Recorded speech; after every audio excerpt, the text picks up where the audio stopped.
So much has changed in the last year on radio.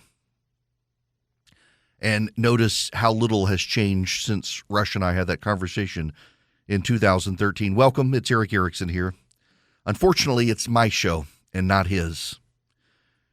He passed away a year ago today. The phone number here is 877-973-7425 if you want to be on the program. You know, everybody, well, I shouldn't say everybody, most people have someone that they can turn to for advice in life. It doesn't matter what job you're in, you have some sort of mentor relationship. Whether you're a parent or a plumber, an electrician, a lawyer, a teacher, or talk radio show host. And one day comes where you're looking over your shoulder to ask a question, and the person you've always relied on is not there. And then you realize you're now that person for other people. It's part of the pain of growing up. And a year ago, I lost the guy I relied on. It goes without saying, every job is unique, and talk radio is extremely unique, and no one ever will do it better than Rush Limbaugh, because Rush Limbaugh literally pioneered talk radio. It's like you get no better chicken sandwich than what you get at Chick-fil-A, because Truett Cathy pioneered the chicken sandwich. Talk radio as a format wouldn't exist but for him, and everyone in talk radio owes their career to Rush Limbaugh. I particularly, literally owe my career to Rush Limbaugh. We were friends well before I even considered doing talk radio.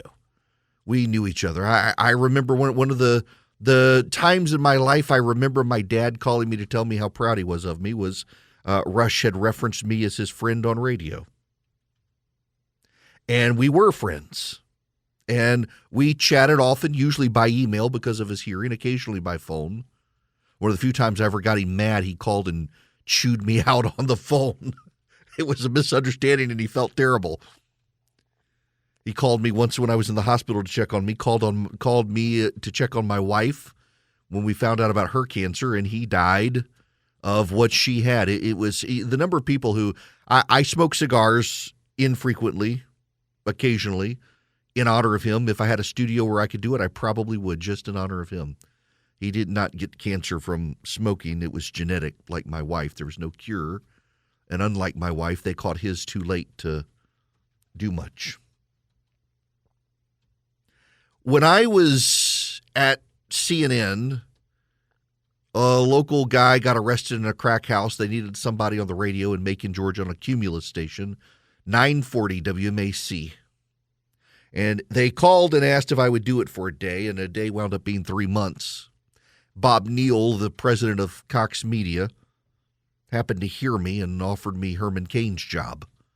Thinking it was my radio show, and clearly I was a professional and sounded good. Little did he know, I was really an amateur. And Rush and I had been friends for a while, and I called him. Rush had actually urged me to go to CNN. Fox made me an offer, and Rush told me I should go to CNN. And I did, because he told me to, and here I was doubting, did I want to make a commitment to a radio show? I was already running Red State, was already on TV every night, 5 nights a week on TV. And he said he would never talk to me again if I didn't do it. Everybody in talk radio owes their career to Rush Limbaugh. I very literally owe my career to Rush Limbaugh. I wasn't going to do it. And he's like, yes, you are. Yes, you are.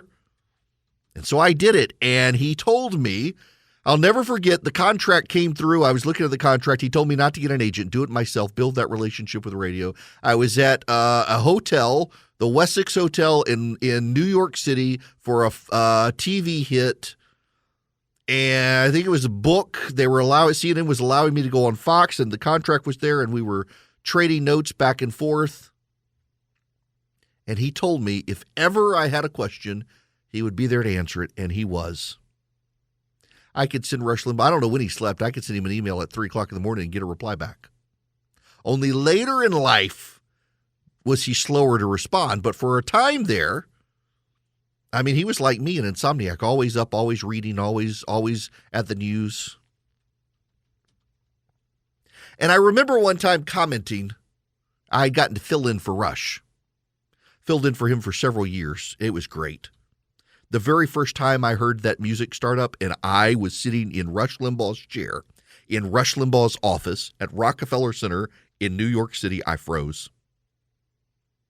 The music just kept going, and I realized, oh, I'm on the radio. I need to talk. Well, it wasn't a disaster. They had me back. And I was so excited, I called Rush. What did you think? He said, I had no idea. I don't listen. I don't listen to my guest hosts. No one's as good as me. He's right. To this day, he's right. So I remember one time I said, I don't want to do a nationally syndicated show. I'd been approached a couple of times, and I turned down several offers. I wanted to stay with Cox. I wanted to stay at WSB where I was. I didn't want to do a national show. And I was getting some offers. I turned them down.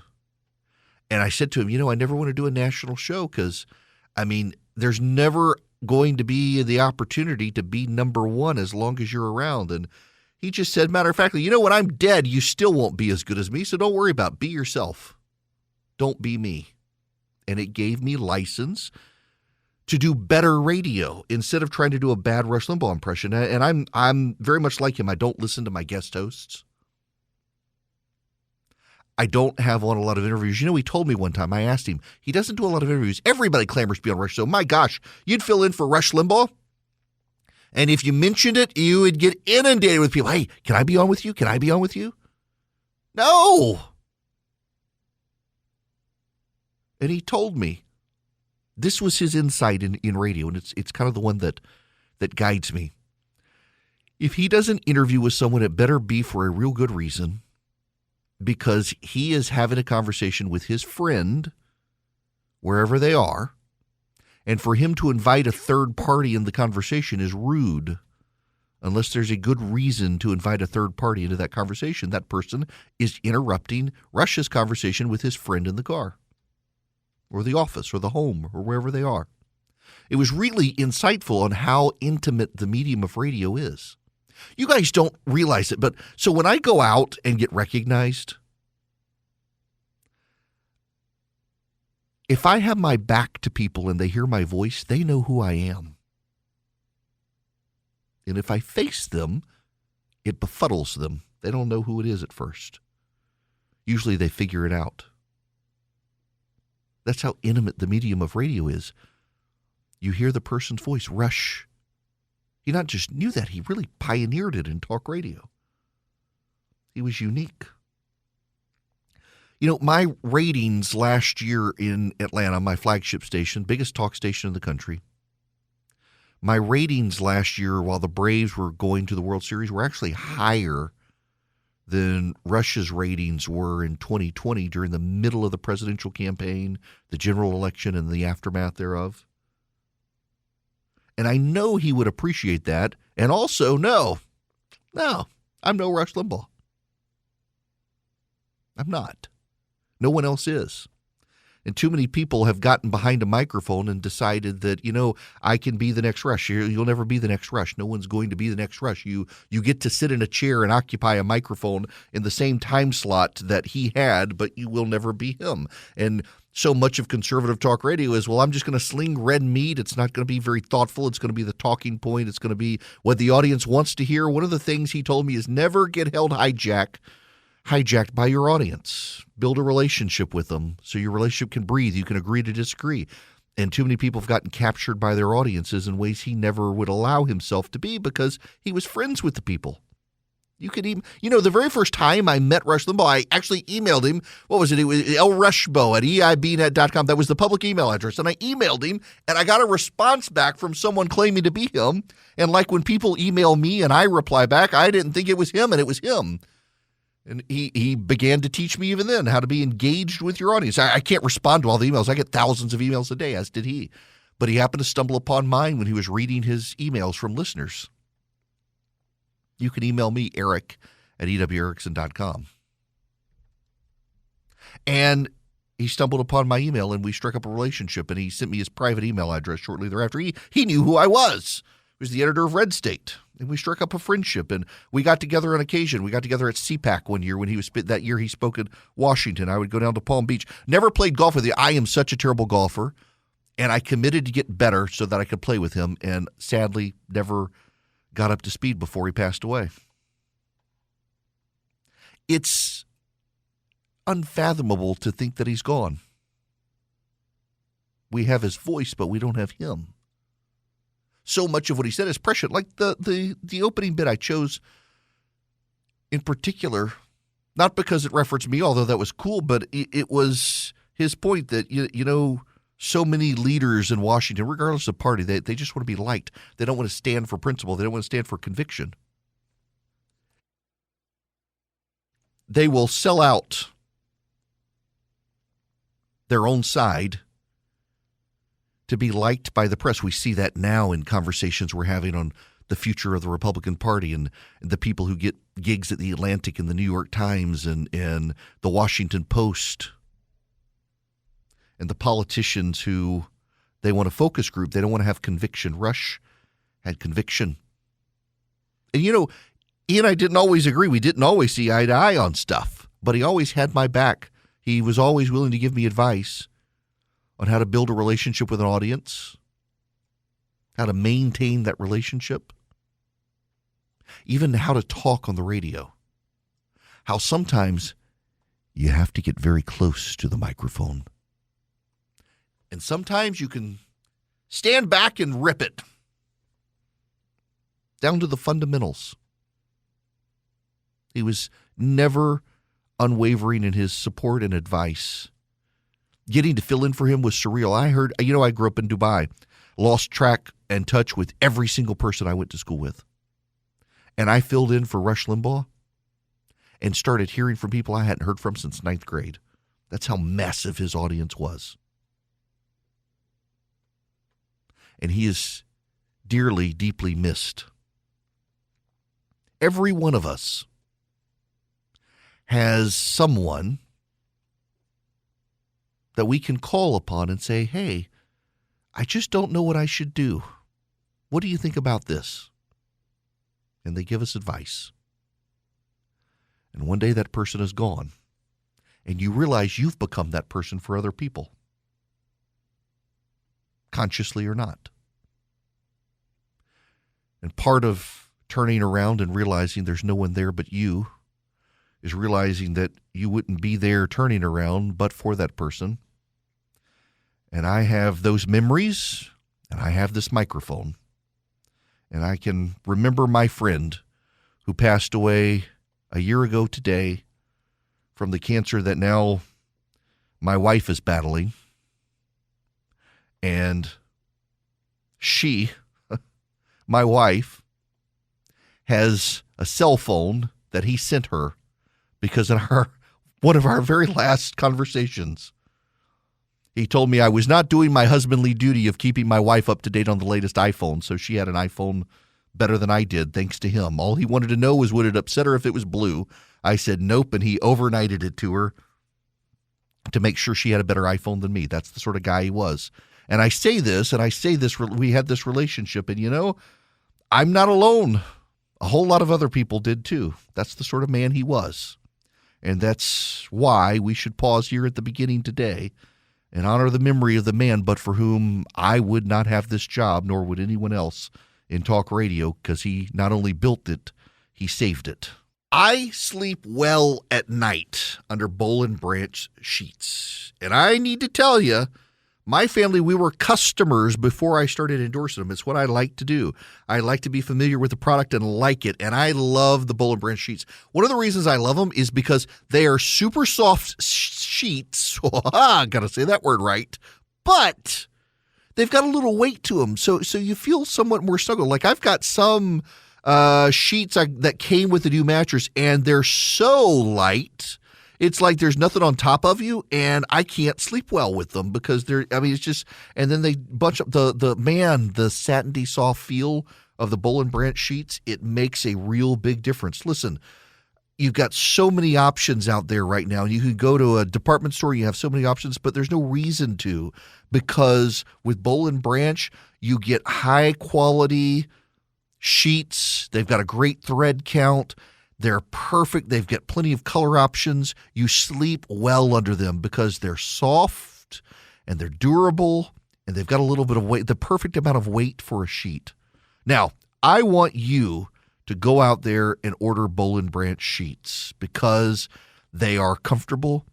They're environmentally friendly. They're built around sustainability, and you got quality that lasts. You know, a lot of the companies that advertise all the environmentally friendly stuff, their sheets don't last. I can tell you, my Boll and Branch sheets have lasted a long time, and they get softer over time. Experience the best sheets you've ever felt at bollandbranch.com. Get 15% off your first set of sheets when you use promo code ERICK, E-R-I-C-K, at checkout. That's Boll and Branch, BOLLAND branch.com. The promo code ERICK, E-R-I-C-K.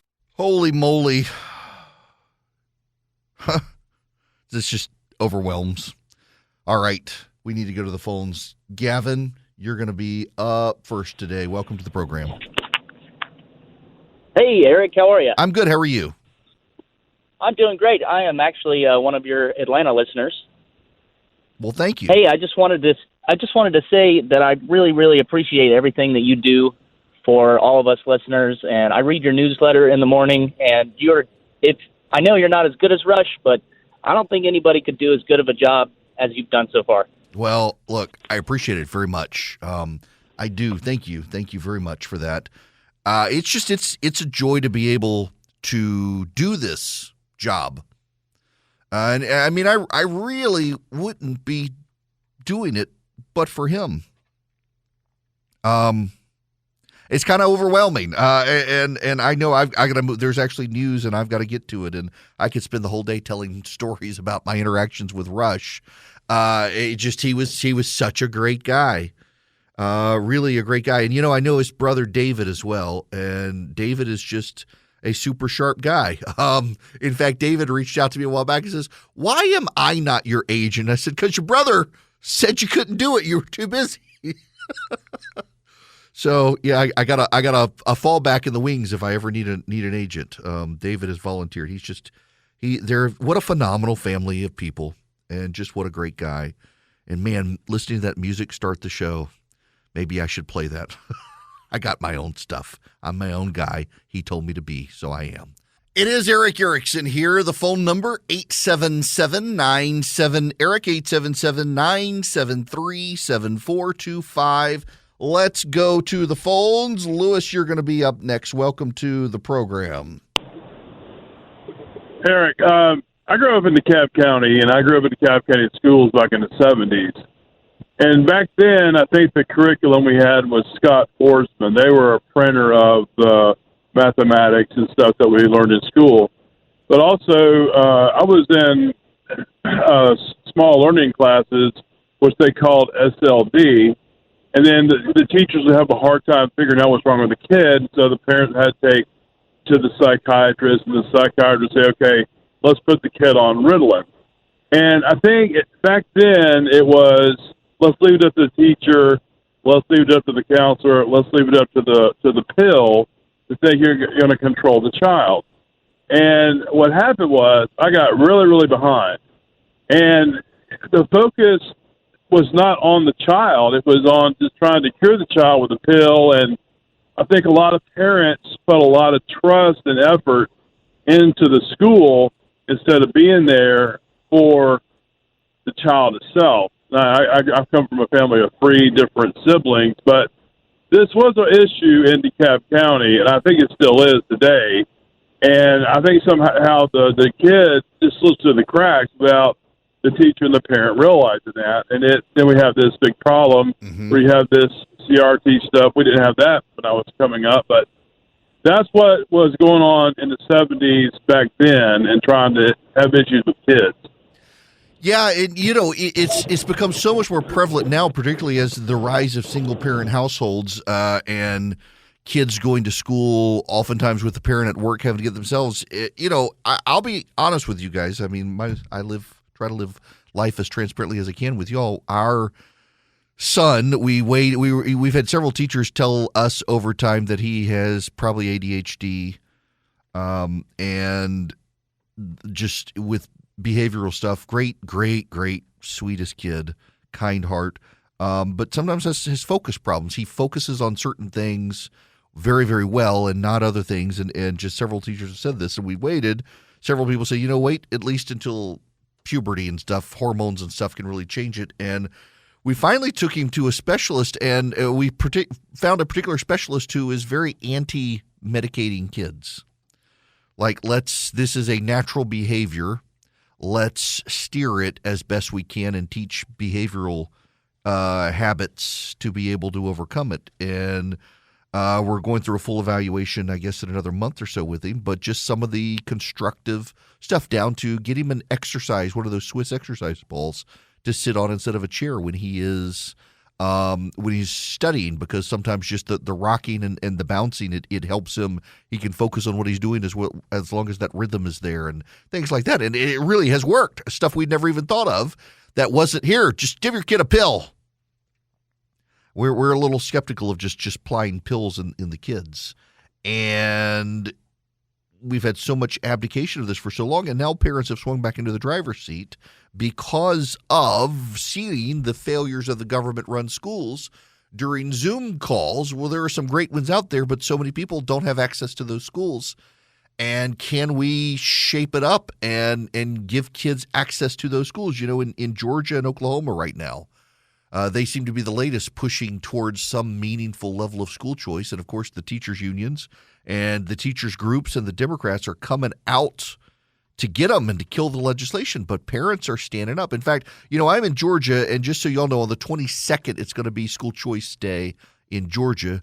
Anyone who supports school choice can show up at the Georgia Capitol. They'll have stuff going on that day about it. But, man, it's the willingness to just throw medicine at kids these days instead of trying to figure out constructive ways to harness all the energy they have is one of the problems we're going to deal with long-term in society. Let's go back to the Volge. Jerry, you're going to be up next. Welcome.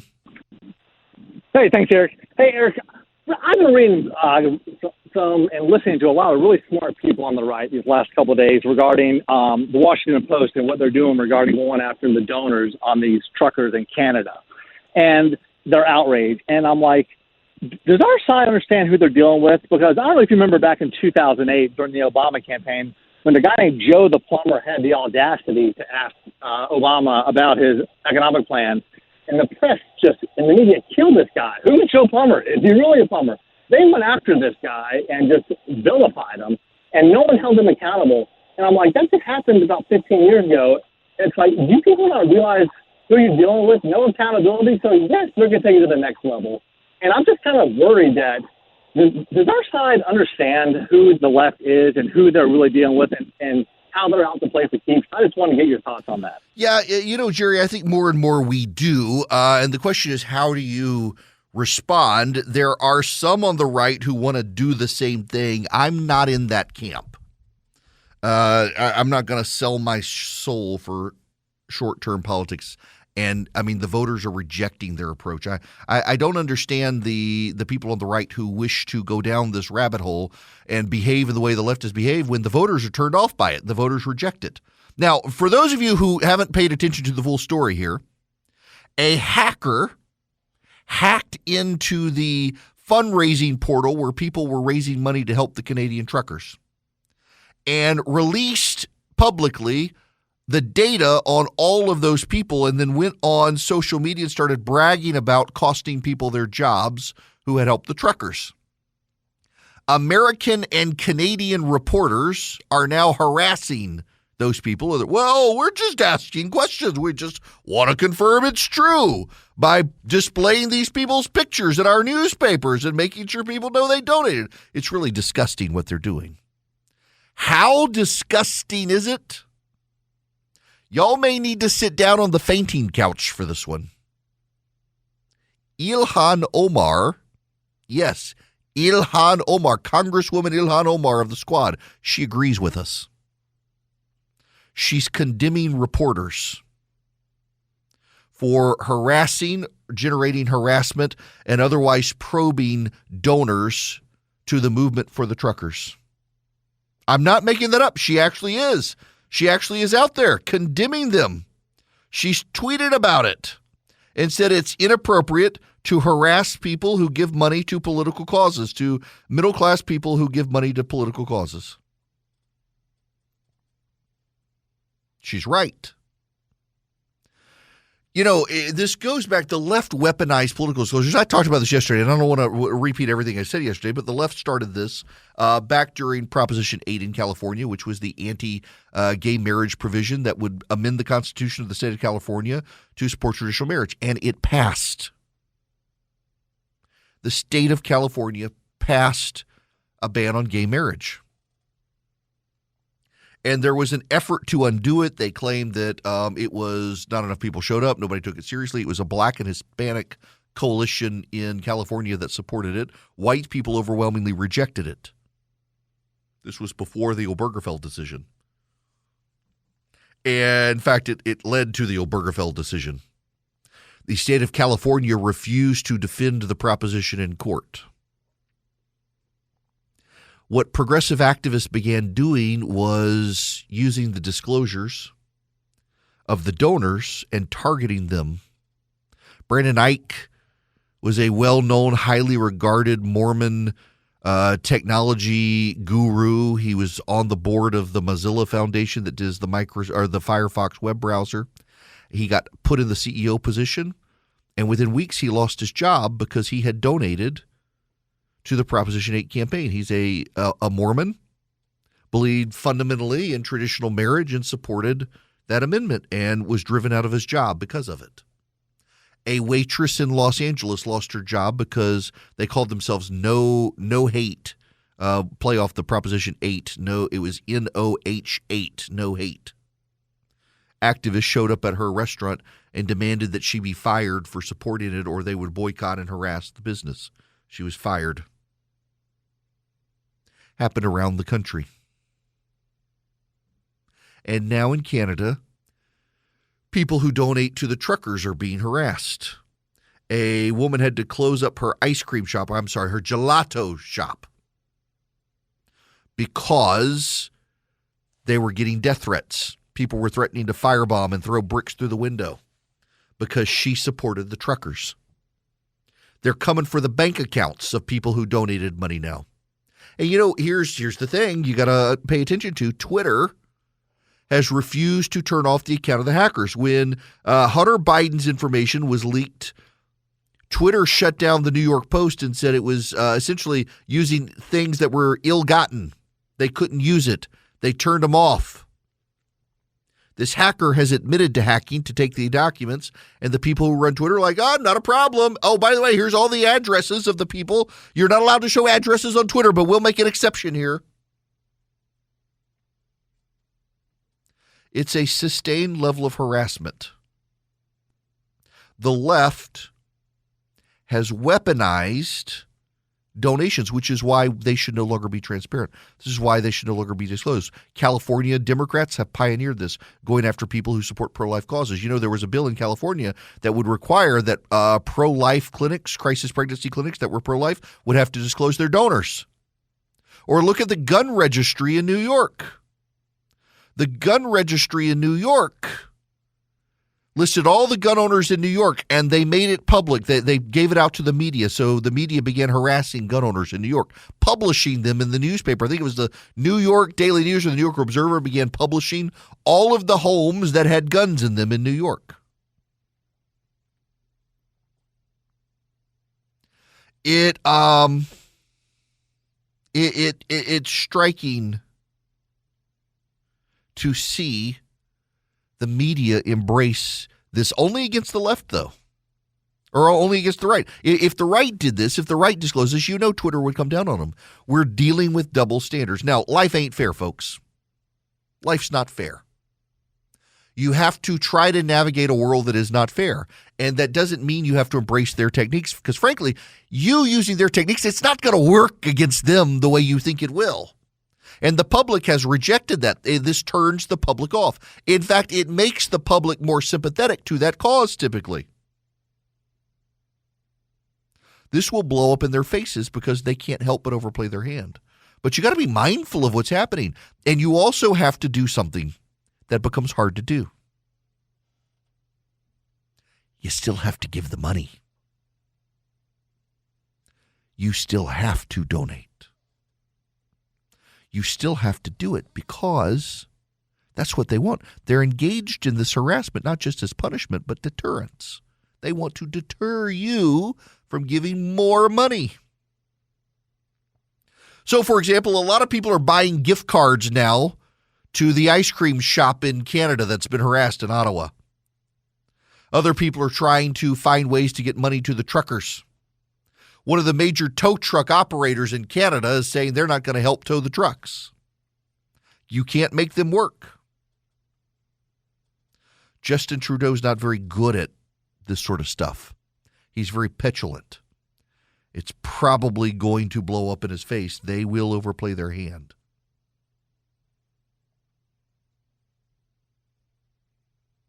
But understand they're doing it because they want to punish and they want to deter, and you still got to give the money and weather the storm. There's strength in numbers here, but you can't behave like them because that's what they want. If you are just like them, it makes them look good, and as long as you don't stoop to their level, the public is turning on them. Wait until November. Wait until you see what happens because we did not stoop to their level. We'll win. And we'll win with groups like Patriot Mobile helping us. Patriot Mobile gives a portion of their profits to the conservative movement. Patriot Mobile doesn't care. Patriot Mobile, they may have given money to the truckers. As far as I know, they wouldn't care. They tell Justin Trudeau, dare to come after them. They're an American company. They are boldly Christian and conservative. They take a portion of their profits they generate by you being their customer, and they give it back to the conservative movement. They fight. But they need you as a customer. Now, I don't want to sell you a cell phone company whose service sucks, but hey, it's for the cause. No, they actually are a great company. They use the same cell towers that all the companies use. So you get comparable service to the big name companies, AT&T, Verizon, you name it. They use those cell towers too, same ones. So you get 5G, you get data, you get voice. It's a great company. And they're conservative. They're not woke. So you don't have to worry about that either. All you do is go to patriotmobile.com/Eric. patriotmobile.com/ERICK, or you could call them if you want. They got 100% U.S.-based customer service, 972-PATRIOT. You don't have to boycott companies, boycott companies. Buy business with the companies you love. Do business with the companies you love. Do business with a conservative Christian cell phone company that has fantastic service. patriotmobile.com/Eric, or call them 972-PATRIOT. Tell them I sent you. You get free activation. Hello there. It is Eric Erickson here. The phone number is 877-973-7425. Did y'all hear about this? The Black Lives Matters has bailed out the man who tried to kill the Louisville mayor candidate. That's right. Quentin Brown, 21 years old. He walked out of the jail there, released on home incarceration, bailed out by the Louisville Community Bail Fund set up by Black Lives Matters. It's $100,000 bail.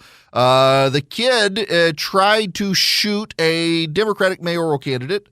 The kid is an anti-gun activist and a pan-African national or socialist, nationalist, some such, believes in pan-African socialism and the like. And he's the one who filed suit. He's the one who shot the guy, and there will be lots of lawsuits involving him. Now, here's the thing. Black Lives Matters bailed out this man who tried to gun down a mayoral candidate. Why are the people donating money to truckers losing their jobs? Why are those people being punished? Why aren't reporters asking the people who donated to this Black Lives Matters fund, what do you think about them letting a would-be assassin out of jail? People should not be punished for giving money to a cause.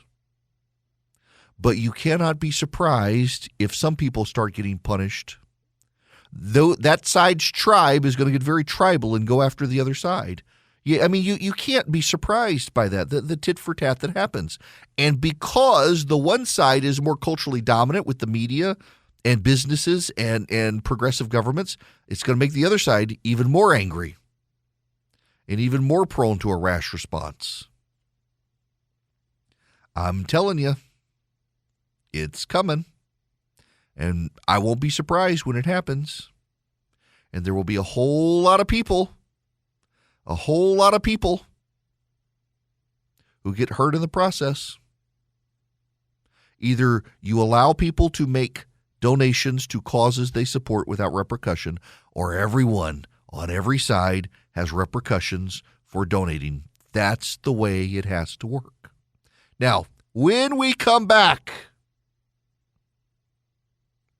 we've got to move on to masks, I'm afraid, but also new polling out in some states. Republican primary problems are making Democrats who are anxious about November a little bit happy. Also, this is happening right now. The Craig Greenberg, the mayoral candidate in Louisville, who got shot. Well, he shot through clothing. Luckily, the bullet didn't touch him, just his clothes. Says our criminal justice system is clearly broken. It's nearly impossible to believe that someone can attempt murder on Monday and walk out of jail on Wednesday.